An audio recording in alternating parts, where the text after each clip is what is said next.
हाँ, में आपका एक बार फिर स्वागत है। संसद सुरक्षा चूक की इनसाइड स्टोरी पर आज अखाड़ा में फोकस बना हुआ है। इस वक्त बड़ी खबर आ रही है। संसद की सुरक्षा में चूक मामले में गिरफ्तार 4 आरोपियों को अब से थोड़ी ही देर में दिल्ली की पटियाला हाउस कोर्ट में पेश किया जाएगा।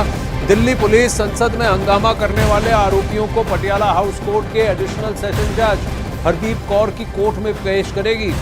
इससे पहले रात भर आरोपियों से पूछताछ हुई है। गिरफ्तार चारों आरोपियों ने पूछताछ में कई बड़े पर्दाफाश भी किए हैं। दावा यह किया जा रहा है कि संसद की कार्यवाही में वो किसानों के मुद्दे, बेरोजगारी के मुद्दे, मणिपुर के मुद्दे पर सरकार का ध्यान आकर्षित करना चाहते थे।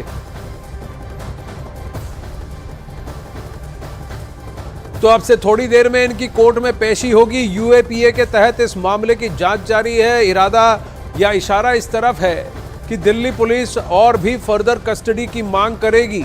पटियाला हाउस कोर्ट में इनकी कस्टडी मिलने के आसार ज्यादा हैं, लेकिन कहीं ना कहीं वो सारे मुद्दे जो विपक्ष द्वारा उठाए गए और कहीं ना कहीं अर्बन नक्सली ग्रुप्स के द्वारा उठाए जा रहे हैं, फार लेफ्ट, अल्ट्रा लेफ्ट जिसे कहा जाता है, उन ग्रुप्स के द्वारा उठाए गए हैं, उन्हीं को ये उजागर करना चाहते थे। लेकिन पढ़े लिखे लोग हैं, इन्होंने ब्रिटिश साम्राज्य के खिलाफ भगत सिंह द्वारा छेड़ी गई जो जंग थी, उसी को एक स्वतंत्र सरकार, चुनी हुई सरकार के आगे, और वो भी जो हमारे लोकतंत्र का मंदिर है प्रियंका, वहां पर इस तरीके का अटैक करने का क्यों इरादा किया, इस पर क्या बड़े सारे खुलासे हुए हैं। ये लोग किसके मोटिवेशन से ये काम कर रहे थे? क्या कोई बड़ा सूत्रधार है इनके पीछे प्रियंका? देखिए, बिल्कुल जिस तरीके से लगातार अभी पूछताछ चलती आ रही है उनसे, तो ये मालूम चला है कि ये प्लान यकायक नहीं बना है। 1.5 साल पहले इन तमाम लोगों की मुलाकात होती है, अलग अलग राज्य के तमाम लोग हैं। इसी साल मार्च में ये लोग फिर मिलते हैं। किसान आंदोलन जो हो रहा था चंडीगढ़ एयरपोर्ट के पास, वहां इनकी मुलाकात होती है। एक आरोपी आकर दिल्ली आते हैं, संसद को देखते हैं कैसी सुरक्षा है, कहाँ जूतों की चेकिंग नहीं होती है, कहाँ स्ट्रिक्टनेस थोड़ी कम है, उसको पॉइंट आउट करते हैं। फिर दूसरे आरोपी जुलाई में आते हैं और वो पूरे संसद की रेकी करके जाते हैं, कहाँ से जाना सुगम रहेगा, आसान रहेगा, पास के लिए लगातार जतन करते हैं। और फिर जब कोर्ट पे, जब संसद में पहुंचते हैं, तो फिर वो क्या करते हैं, वो तस्वीरें कल हमने देखी है। ऐसे में अभी तक ये जो बता रहे हैं, इनका कहना है कि ये चाह रहे थे कि ध्यान आकर्षित करें वो तमाम मुद्दे जिनको लेकर ये नारेबाजी भी कर रहे थे। लेकिन सबसे बड़ा सवाल आनंद यही उठता है कि क्या यही एक जगह थी जहां पर ध्यान आकर्षण करने के लिए इतना बड़ा स्टेप उठाया जाए। ये तमाम लोग बेहद पढ़े लिखे हैं। नीलम की अगर बात की जाए तो 5-5 डिग्रीज हैं। ऐसे में तमाम यूनिवर्सिटी से पास आउट लोग, जिनको मालूम है कि संसद की सिक्योरिटी किस तरीके की होती है, संसद में इस तरीके से जाने पर क्या परिणाम हो सकते हैं। यूएपीए की सेक्शन 16 और 18 लगा है, तो आप मानिए कि 5 साल की इंप्रीजमेंट से लेकर लाइफ इंप्रीजमेंट। और देखिए, विरोध प्रदर्शन करना एक डेमोक्रेटिक हक है, लेकिन संसद के, लोकतंत्र के मंदिर के अंदर जाकर इस तरह से इतनी बड़ी सुरक्षा ब्रीच कर एक सिक्योरिटी रिस्क पैदा करना, क्या ये जायज है? बहुत बड़ा प्रश्न है। इनका मोटिवेशन कौन है, इनके पीछे कौन है, इस पर भी अभी निगाह बनी हुई है।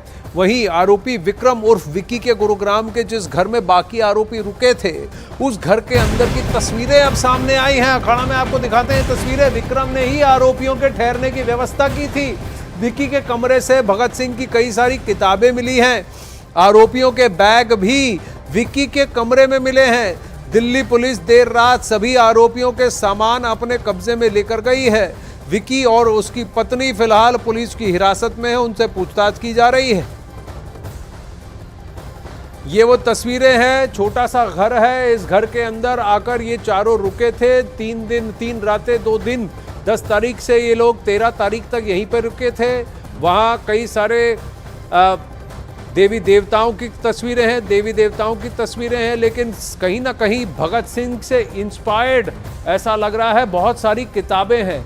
मैं आपको एक चीज़ बताना चाहूँगा कि ये जो फार राइट यानी फार लेफ्ट ग्रुप्स हैं, अल्ट्रा लेफ्ट, अर्बन नक्सली ग्रुप जिन्हें कहा जाता है, इन्होंने भगत सिंह को एक कम्युनिस्ट ठहराया है, लेफ्टिस्ट ठहराकर भगत सिंह के नाम पर अपना आंदोलन, अपना पॉलिटिकल वार्ताएं करते हैं, नैरेटिव करते हैं। लेकिन भगत सिंह हमेशा आर्य समाजी थे। वो सभी तरह की किताबें पढ़ते थे। उनके पास भगवत गीता भी थी, कार्ल मार्क्स भी था, और उनके पास वीर सावरकर की भी किताब थी। लेकिन भगत सिंह को एक हार्ड लेफ्ट कम्युनिस्ट करके घोषणा कर क्या इस तरह से इनका दिमाग इनको बरगलाया गया है, ये भी अब इन्वेस्टिगेशन का विषय है। और अगर ऐसा हुआ है तो मैसूरू में जहां पर ये मिले थे, उस संगठन को, उस मीटिंग को किसने आयोजित किया था, कौन इसके पीछे इसका सूत्रधार है, किसका दिमाग यहां चल रहा है, ये बहुत बड़ा प्रश्न है। क्योंकि क्या इन लोगों को बहला फुसलाकर गलत बातें सिखाकर ये करने के लिए उकसाया गया, ये बहुत बड़ा प्रश्न है। फिर भी अगर आप में बुद्धि है तो क्या आप लोकतंत्र के मंदिर के अंदर जाकर घुसकर इस तरीके का दुष्प्रचार करेंगे? ये बहुत बड़ा प्रॉब्लम, दुष्कर्म करेंगे, ये भी बहुत बड़ा प्रश्न उठता है। वहीं दिल्ली पुलिस टेरर एंगल से पूरे मामले की जांच में जुटी हुई है। यूएपीए के तहत इसकी जांच हो रही है। हालांकि जितने भी गिरफ्तार हुए हैं उनका ये कहना है कि उन्हें किसी को चोट पहुंचाने का उनका इरादा नहीं था, अटेंशन ग्रैब करने के लिए उन्होंने ये किया। धारा यूएपीए की धारा 16 और 18 के तहत यह मामला दर्ज किया गया है। यूएपीए की धारा 16 में आतंकी घटना के लिए जिम्मेदार लोगों के लिए उम्र कैद तक की सजा का प्रावधान है, जबकि धारा 18 के तहत आतंकी घटना के षड्यंत्र को परिभाषित किया गया है। इसके तहत भी उम्र कैद की सजा का प्रावधान है, लेकिन कम से कम 10 साल तक के लिए, क्योंकि इन्होंने पार्लियामेंट की सिक्योरिटी को ब्रीच किया और एक सिक्योरिटी सिचुएशन क्रिएट किया, तो कम से कम 10 साल के लिए ये सभी आरोपी अंदर भी जा सकते हैं। चारों आरोपियों पर यूएपीए के तहत एफआईआर दर्ज हुआ है। ऐसे में इनकी मुश्किलें कितनी बढ़ गई हैं, आइए आपको ये भी बताते हैं और समझाते हैं कि यूएपीए लगने से इन आरोपियों को कौन कौन सी परेशानियों से अब झेलना पड़ेगा और क्यों इनका लीगल डिफेंस अब बहुत मुश्किल हो जाएगा। यूएपीए के तहत आरोपियों को 30 दिन तक पुलिस हिरासत में रखा जा सकता है और इनसे प्रश्न पूछे जा सकते हैं, जबकि दूसरी धाराओं में महज 15 दिनों की पुलिस कस्टडी होती है। यही नहीं, आरोपियों की न्यायिक हिरासत भी 90 दिनों तक ही हो सकती है, जो कि बाकी धाराओं में अधिकतम 60 दिनों तक होती है। आरोपियों की सबसे बड़ी मुश्किल यह होगी कि उन्हें अग्रिम जमानत नहीं मिलेगी और अगर आरोपी दोषी पाए जाते हैं तो उन्हें यूएपीए के तहत 7 साल से आजीवन कारावास तक की सजा हो सकती है। इसके अलावा आरोपियों की संपत्ति भी जब्त की जा सकती है। कहीं ना कहीं ये पृष्ठभूमि बनाने की कोशिश ये आरोपी करते आ रहे हैं कि इन्हें किसी को जानी नुकसान पहुंचाने का इरादा नहीं था, ये कलर बॉम्ब इसीलिए ले जा रहे थे क्योंकि इनका प्रदर्शन का इनका महत्व, लेकिन ब्रीच इन्होंने पार्लियामेंट की सिक्योरिटी को किया है और संसद के अंदर जाकर इस तरीके का ब्रीच करना, इसीलिए यूएपीए अट्रैक्ट किया गया है और दिल्ली पुलिस ने इनकी ये पूरी कार्रवाई यूएपीए के तहत कर रही है। कोर्ट में इनकी पेशी थोड़ी देर में होगी। अखाड़ा में फिलहाल बस इतना ही।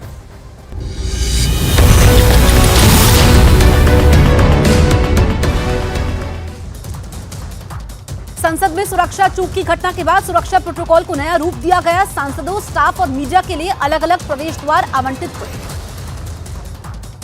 लोकसभा में अब दर्शक दीर्घा को कांच से ढका जाएगा, साथ ही एयरपोर्ट की तरह बॉडी स्कैन मशीनें संसद में लगाई जाएंगी।